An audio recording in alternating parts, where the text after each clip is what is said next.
Alright, today we're going to go over programming your Protothrottle and your DCC and DCC and Sound equipped locomotives so you get the best operation of both worlds without a compromise. I'm going to share my custom programming chart with you guys, and we're going to go through the programming starting right now.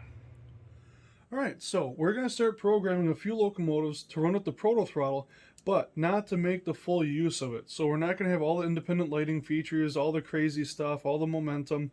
We're just going to get these to run smoothly with the Protothrottle. And it's very simple, it's very quick, and we're going to get started right now. First thing you need is a couple locomotives you want to program. On the left, we have a factory stock Broadway Limited 282. So it's got their Paragon, I believe, 1 sound, and then on the right, we've got a stock Atlas DCC equipped from the factory Master Series ST35. And that I've played with a little bit, but I'm not really happy with the way it's turning out. So when I'm doing stuff with the Protothrottle, I'm usually doing a lot of switching and a little mainline running. When I'm doing mainline running, I'm already pre-selecting locomotives that I know are going to run well together. So when I'm doing stuff for switching, like what these locomotives are probably going to get used for, or for independent operation, like what these guys are probably going to get used for, then I'm not too worried about making it work well with everything else. And later on, when the SD35 gets loc sound and weathering and all the special treatment, then I'll program it to run better with everything else that I've got. But in the meantime, I just want to have some fun. So we're going to go over the Protothrottle, some basic Protothrottle programming, and then some basic locomotive programming for the Protothrottle. So let's get started. So here we have another locomotive selected that I've already programmed and run and had some fun with. So we're going to go through all the programming I've done to this Protothrottle to get this working the way I want it. Now, I have carefully selected all the functions, all the values, and everything that I program my Protothrottles to. If you've seen my last video on the Protothrottle, it's an hour-long video. It took me 5 hours of programming to make. It was a lot of work. It can be a lot of work to make this work if you really want to get into the detail. But I got 2 different loc sound decoders to work in synchronous and beautiful harmony together, and it was a lot of effort, but the payoff was so worth it.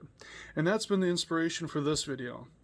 So I want to make something that helps people with basic operations, because I like to get carried away with things, and if you know me, it happens a lot. So we're going to keep this simple, and we're going to get started with how we program our Protothrottle. So if you haven't already used one of these, I'm going to roll through all the functions here. With this button, we can toggle through or cycle through all the functions of this throttle and how we can change things. If you want the definitions of each one of these values, look up the manual on the Iowa Skilled Engineering website. So this is how we would set our locomotive. So the first locomotive we're probably going to run is going to be 2500. So we're going to select that right now. So you can cycle through the numbers with these buttons here, and then you go through with this button to move over.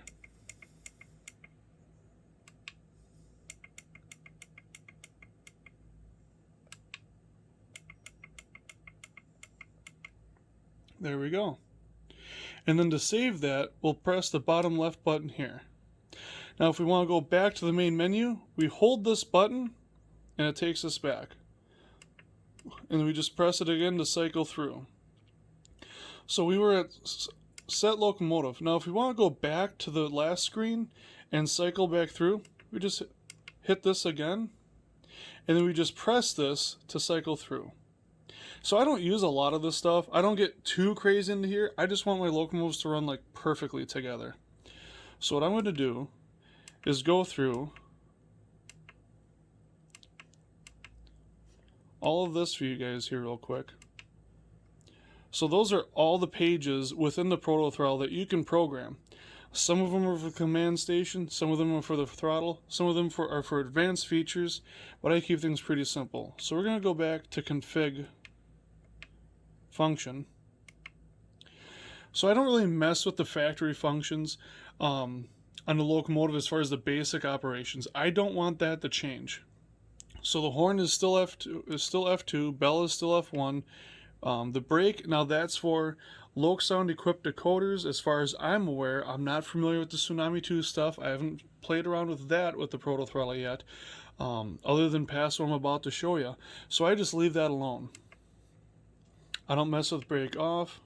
Aux 9 is just the drive hold on most loc sound equipped locomotives, and that's this button up here. This is aux.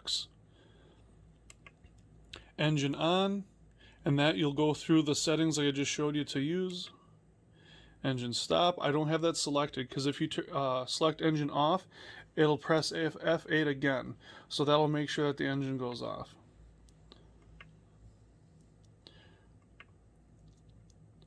Forward headlight is just BRT, bright, front headlight. So I have that selected so I can operate any locomotive with F0 for the directional headlights just by moving this to the standard headlight bright on location for this right knob here. And then that's for everything. It's very simple. I can take a locomotive out of the box, put in number 3, and I can run it. Front ditch light, that's a pretty standard ditch light function. So I can put it over here all the way to ditch lights. Oh, yes, it's over there. There's bright and ditch lights. So I can turn it all the way over there and it'll activate the directional ditch lights on the locomotive equipped with that. Others, it may be operating another sound function. So dim 1, that's for more of my advanced stuff when I program a locomotive entirely for the Protothrottle. So all these knobs and buttons and everything on here has a purpose. I'm going to turn that off. Dim 2, so if you have a loc programmer, you're able to go through and add different functions to activate, or different CVs and whatnot to activate through the decoder. What's nice is if you don't do that and you're doing basic operations, you can add other functions with the Protothrottle through the dimmer. So if you have the dimmer on, you could have, say, the front Rule 17 lighting, so you can dim the front headlight or the rear light with this one independently, or you can set, and then you can add another function to it, whatever it is you want. If you want it to be a pop-it valve that's going like crazy, or an engine revving up or something, you can add that through the throttle. You don't have to program that in the decoder, which is really nice. Rear headlight, F11, and that would be this guy here. Rear ditch lights, that'd be this guy here, F7. Rear dim 1, F13. Dim 2, I don't have anything. I used to have my beacons and gyro lights or activate with the dim, so I'd always have one dim on either way, but I've changed that. So a lot of my beacons that on the prototype, if they would come on with the engine startup, like a lot of locomotives do in the modeling world from scale trains where the number boards come on, I just have the beacon come on too. It's just easier, and in that way, if you're in a lash up and you have F8 selected, so the whole lash up starts in the programming. If you're familiar with it and you know, if you know, you know. If you don't, you don't. You can check out my last video about some more info on that. But we're not talking too much about the advanced programming today. This is just the basics. But you can set it up so that they all start up at the same time. It's nice to have. Up button, that's this guy here. And you can set this to momentary latching by cycling through. So you can go all the way up to F28 for momentary, which means you need to hold the button for it to work.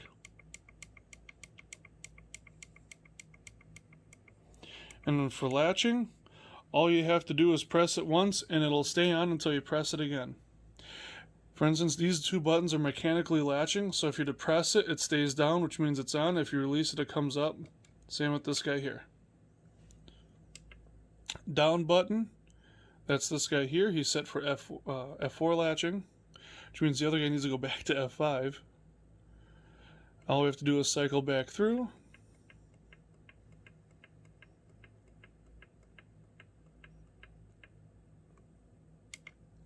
Just like that.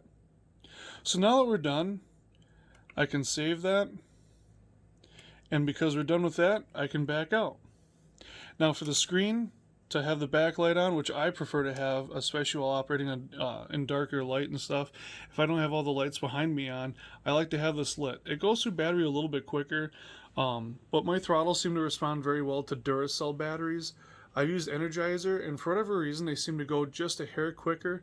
It might be just the chances of how much I operate my throttle in that time that I had Energizer, but the Duracells just seem to last a little bit longer. So now we need to program the locomotive.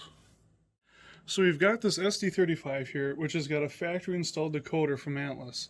Now these are the settings I set it to initially, CV3 to 25 and CV4 to 15, but it takes way too long at that point for this locomotive to do what I'd like it to do. My RSC2 that I already programmed to those functions seems to work great, and I actually might add a little bit more momentum. So for this guy, we're going to go to this locomotive, we're going to go program on the main, because I already know what it's set to. Go to CV, we're going to program 3 first, and we're going to take that down a good notch, probably cut it down by half, and just go to 12. And then CV4, we're going to cut that in half, we're going to go to 7. Now I'm going to get out of that locomotive. I'm going to bring it back up on the Protothrottle, and we're going to give it a shot and see what it does here. So I'll turn the camera a little bit.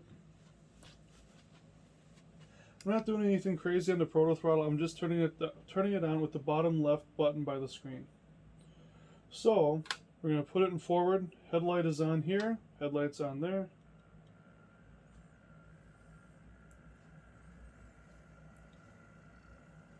So I'm pretty happy with the acceleration rate.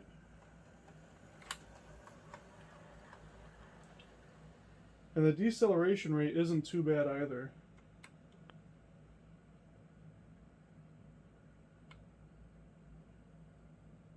Yeah, that's not bad at all. So I'm pretty happy with the way that turned out. Initially I'd programmed it, like I said, to 25 and 15, and it worked really well for an RSC2 with sound, but for this DCC equipped engine, it wasn't working out quite right. I'd say now it's a little bit closer to what that was, which just goes to show that every decoder and every brand is going to react a little bit differently. Again, if you watched my last video about the Protothrottle, where I did some really in-depth speed matching, brake matching, momentum matching, even the version of the same decoder can change dramatically. So we're going to take this guy off.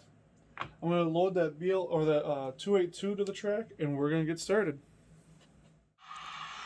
Alright, so here we have the Broadway Unlimited 282, factory stock as far as sound and everything is. I think I may have played with the momentum a little bit, but I haven't reprogrammed anything else beyond that. I actually might play with the bell rate a little bit to slow it down. I think it's a little quick. I want it to sound a little bit more natural like a rope bell, even though I do believe it's air powered. So I've got my card here, so what we're going to do is go through the programming track mode, and we're going to see what those CVs are for 3 and 4. So you've got the locomotive pulled up here. We're going to go to Use Program Track, hit Enter. We're going to read the CVs, and it's CV5 for the acceleration momentum.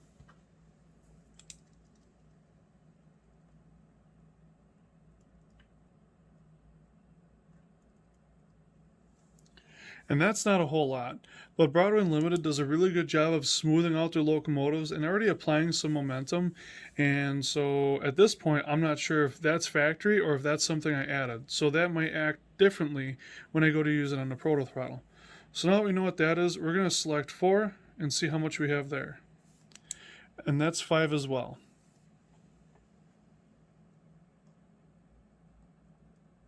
Now, the reason I'm writing this down is so that way, if I decide that what I've done I don't like, I can go back and put it back to that setting. And if I find another setting I like, but I'm not sure if I really want that one or not, I'll mark that one down too, just in case I go to another one, really don't like it, I can go backwards and save where I'm at.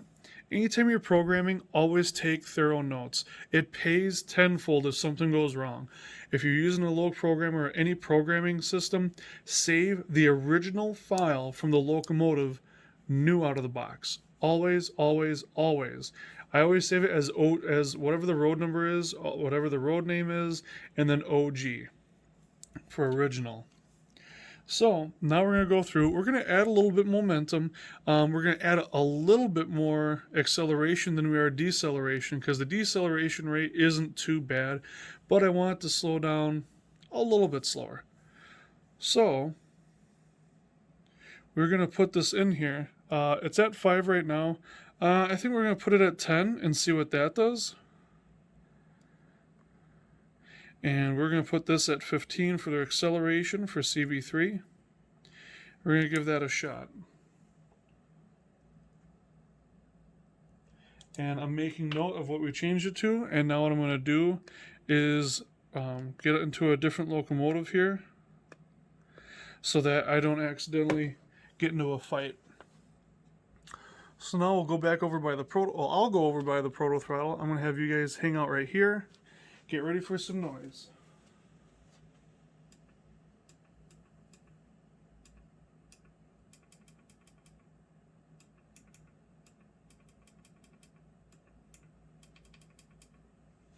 Just make sure you have the right number, 8635.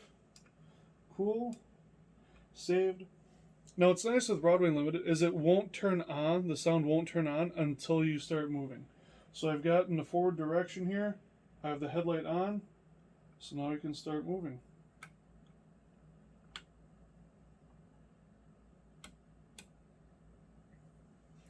Or not.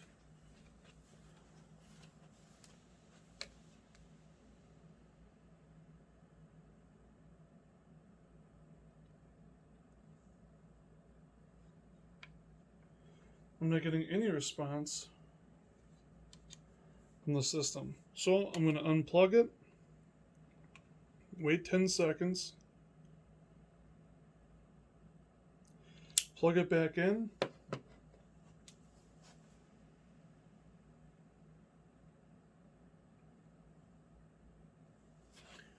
and try it again. Awesome. So I don't know, I'm not sure what happened, but whatever it is, it seems to be working now. Sometimes programming can take its toll on stuff, and sometimes you just need to refresh things a little bit.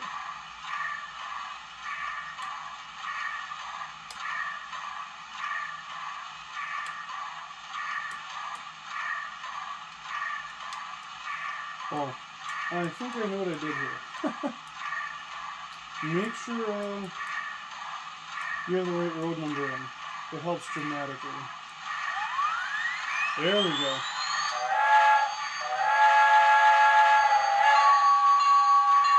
Yeah, I'm going to slow that bell down a little bit. But that's not what we're here to do right now. We're going to see how it works with the new momentum.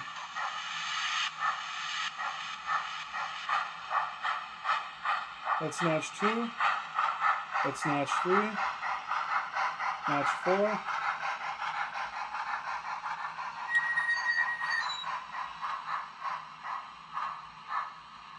So it takes a little bit to slow down, but we're going to try some switching and see how it does. So hang tight.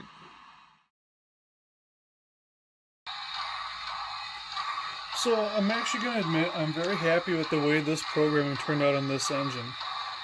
So I'm going to play with it a little bit so you guys can kind of see how it's actually reacting. It's a lot smoother than I anticipated, and while I'll be the first to admit I love Broadway Limited steam engines, they look beautiful, they're amazing, and if you want steam in this day and age, it's hard to go anywhere else for the variety that they offer. But their sound decoders, I'm sorry Broadway, but you know, it's cool that you guys made the Keep Alive available, which I'm going to look into because they've got a lot of BLI steam engines and it'd be a fortune to switch them over. But the sound files leave a little something to be desired, at least in the Paragon 1 and 2 series that I have. So with that said, let's do a little bit of switching and see if you guys like how this worked out. There's a little more pomp and circumstance with this, with the steam, with the way this is programmed. But I think that's very appropriate. I think steam engines should have a little bit more beauty and elegance to them, and if that means a little bit more to operate them, as it was in real life, then so be it.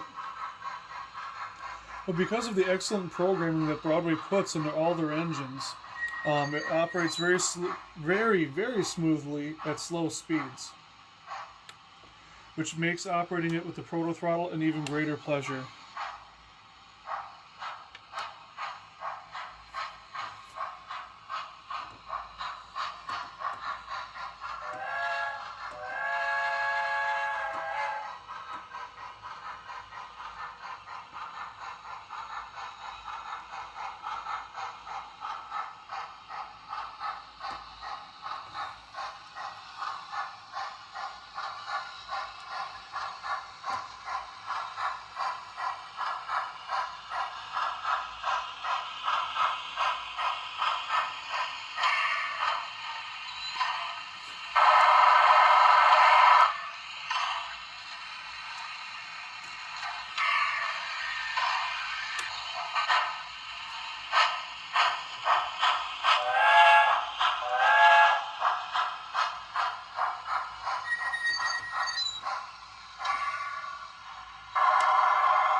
So the transition between speed steps, because it's such a large jump from 1 to 2 to 3 on the Protothrottle on the notches, you're jumping multiple speed steps. It's very smooth between the momentum and the programming from the factory on this engine. It's quite pleasurable to operate this engine with the Protothrottle. It's a real treat. It's very satisfying. It feels good to run this. And that's one of the benefits and one of the beauties of running the Protothrottle, is it brings a whole new level of operation to any layout. And if you're like me and you like collecting more decorated models with more detail and stuff, it makes it so much more enjoyable. You have time to look at the detail, you have time to appreciate it, you have time to, just sit back and enjoy everything. You can slow things down. It's like going up north. I love going up north. It's like the news, the media doesn't exist. There's no BS, there's no politics. It's just fishing, hunting, camping, whatever it is you care to do up north. And it's a beautiful thing.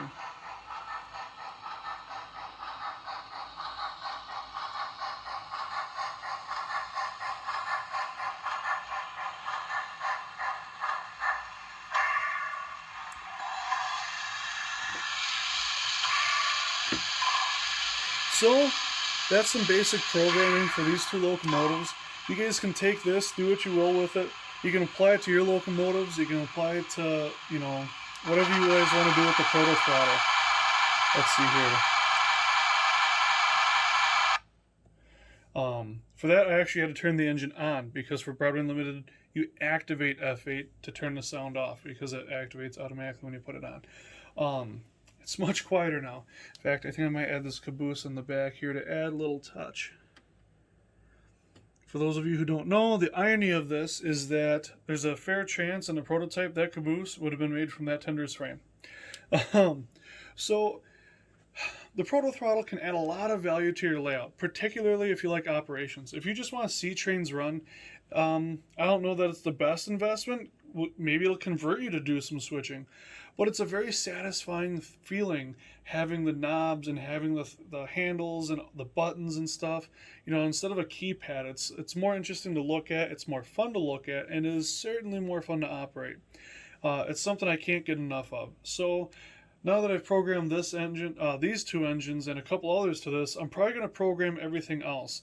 It'll take a little bit longer to run, a little bit longer to operate, but overall it's going to be much more satisfying. And because I really don't use my NCE cab all that much to operate stuff, it's going to add a lot of pleasure, it's going to add a lot of fun, it's going to add a lot of drama, even on this section of my layout, because I'm in the middle of tearing this down.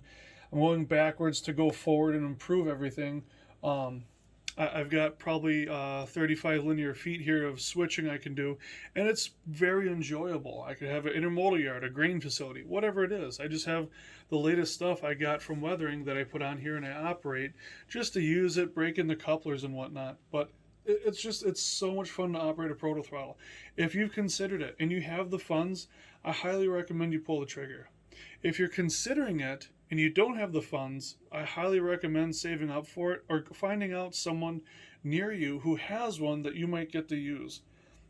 If you go to the shows coming around, I don't know if Iowa Scaled Engineering is going to go to them this year, but if you get the chance to operate one, I highly recommend you try it. If you're in the Waukesha or southeast Wisconsin area, I've got a portable NCE system. I'm happy to show you around the Protothrottle. I'm happy to help people out. I want people to get into this hobby. I want people to enjoy it. And with a nice small collection and a nice Protothrottle and a nice NCE cab system, you can have a lot of fun. And the difference is in the details. And Iowa Scaled Engineering definitely pays attention to them. There's actually a Protothrottle event going on tomorrow. If you didn't get your invite already, or if you haven't looked into it, or you don't know about it, it probably is too late. But I look forward to talking to Scott Thornton and all the other Protothrottle engineers, or operators, I should say. I like to call us engineers. It's a little bit more fun.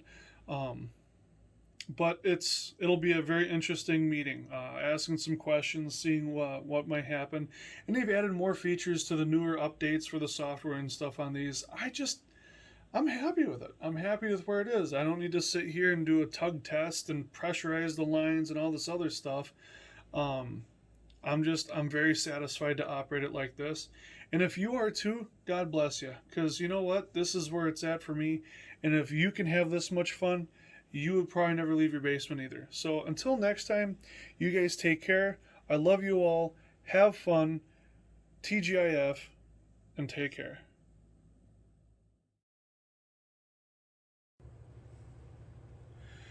I got to shout out to my sponsors.